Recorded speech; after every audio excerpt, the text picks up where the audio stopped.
వచ్చిన ఆఫర్స్ అన్ని ఒప్పుకోకుండా సెలెక్టివ్ గా సినిమాలు చేసే ముద్దుగుమ్మ సాయి పల్లవి. హీరోయిన్ గా అగ్ర ప్రధాన దూసుకెళ్తున్న సమయంలోనే సడన్ గా సినిమాలకు బ్రేక్ ఇచ్చింది. విరాట పర్వం సినిమా తర్వాత అసలు సినిమాలు చేస్తుందా లేదా అనే ఊహాగానాలు కూడా వినిపించాయి. అయితే అలాంటి అపోహలన్నీ పటాపంచలు చేస్తూ మళ్ళీ ఇప్పుడు బ్యాక్ టు బ్యాక్ మూవీస్ తో బిజీ అవుతుంది. ఈ నేచురల్ బ్యూటీ ఈ రోజు అనగా మే 9న సాయి పల్లవి పుట్టినరోజు. హీరోయిన్ కుండే లెక్కలు మార్చిన ముద్దుగుమ్మ సాయి పల్లవి. హీరోయిన్ ఇలాగే ఉండాలి అనే కొలతలను ఒక నవ్వుతో మాయం చేసి సహజత్వానికి మించిన అందం ఉంటుందా అని ప్రశ్నించిన బ్యూటీ సాయి పల్లవి. అందుకే సాయి పల్లవి ఉంటే ఆ సినిమాకి అదనపు గౌరవం దక్కుతుంది. సాయి పల్లవి నటనకు ఫిదా అవ్వని వారు లేరు. ఆ నాట్యానికి తాళం వేయని మనసు లేదు.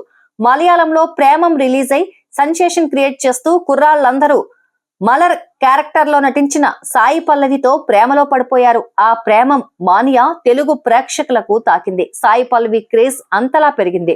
చాలా ఆఫర్స్ వచ్చిన శేఖర్ కమ్ముల చెప్పిన కథకు తలూపింది సాయి పల్లవి. అలా ఫిదా వంటి అందమైన ప్రేమ కథతో భానుమతుల తెలుగు ప్రేక్షకులకు పరిచయమైంది. ఈ సినిమాలో ఈ హైబ్రిడ్ పిల్ల నటనకు నృత్యానికి యూత్ ఫిదా అయింది. ఫిదా తర్వాత ఎంసీఏ మూవీతో మరో కమర్షియల్ విజయం తన ఖాతాలో వేసుకుంది. ఈ సినిమాలో నానిని ఏడిపిస్తూ ప్రేమించే పల్లవి చేసే అల్లరి ఎవరూ మర్చిపోలేరు. ఆ తర్వాత చేసిన పడి పడి లేచే మనసు కమర్షియల్ గా సక్సెస్ కాకపోయినా సాయి పల్లవి పాత్రకు మంచి రెస్పాన్స్ వచ్చింది. రెగ్యులర్ కథలలో కనిపించడానికి సాయి పల్లవి పెద్దగా ఆసక్తి చూపదు. అందుకే కొన్ని ప్రయోగాలను చేసింది. ఈ కోవలోనే వచ్చిన కనం నటిగా సాయి పల్లవికి మంచి పేరు తీసుకొచ్చింది. కనంతో పాటు తమిళం నుంచి తెలుగులోకి అనువాదమైన మారీ 2, ఎన్జీకే ఈ నేచురల్ బ్యూటీకి పరాజయాల్ని మిగిల్చాయి. అలాంటి సమయంలో సాయి పల్లవిని ఆదుకుంది మళ్లీ తెలుగు చిత్ర పరిశ్రమే. తనకు ఫిదా వంటి హిట్ ఇచ్చిన శేఖర్ కమ్ముల ఈసారి లవ్ స్టోరీ ఇచ్చాడు. ఈ సినిమాలో నాగ చైతన్య సాయి పల్లవి జంటకు మంచి పేరొచ్చింది. ఈ మూవీలో మౌనికా రాణి పాత్రలో తన సహజ నటనతో మెప్పించింది.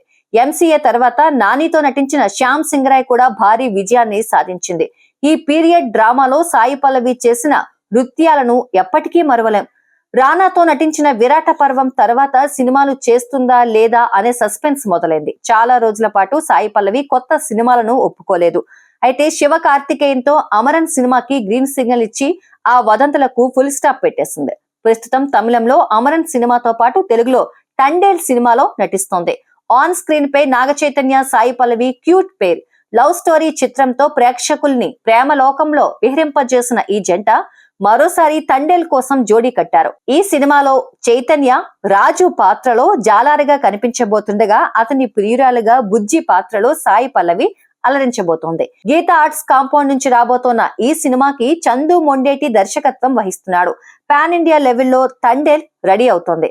మరోవైపు హిందీలోని 2 సినిమాలతో బిజీ అయింది సాయి పల్లవి. వాటిలో ఒకటి రణబీర్ తో చేస్తున్న రామాయణ్. అత్యంత భారీ బడ్జెట్ తో రూపొందుతోన్న ఈ మూవీలో సీత పాత్రలో కనిపించబోతోంది సాయి పల్లవి. అలాగే అమీర్ ఖాన్ తనయుడు జునేద్ ఖాన్ తోనూ హిందీలో ఓ సినిమాలో నటిస్తుంది సాయి పల్లవి. ఈ చిత్రం ఆ మధ్య జపాన్ లో ఓ కీలక షెడ్యూల్ కంప్లీట్ చేసుకుంది. మొత్తం మీద ప్రస్తుతం 4 సినిమాలతో బిజీగా ఉన్న సాయి పల్లవికి స్పెషల్ బర్త్డే విషెస్ చెబుతోంది తెలుగు 70mm.